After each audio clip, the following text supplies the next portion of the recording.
Lejemy kilka kropelek na środek. Mama ci podtrzyma strzykawkę, żebyś trafiła teraz.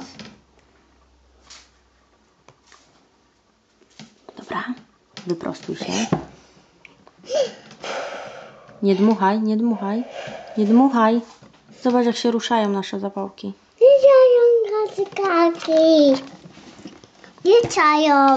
Ruszają się, no zobacz. Nie.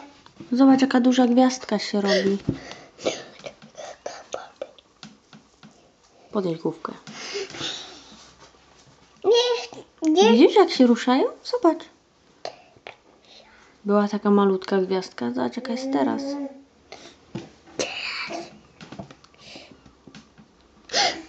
Mama, gdzie dusza? Kaka? Rusza się tutaj. Gdzie dusza się? Tutaj. Gdzie dusza?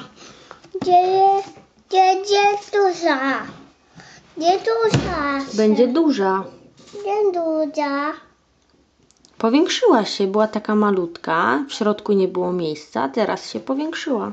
Gdzie jej trzeba?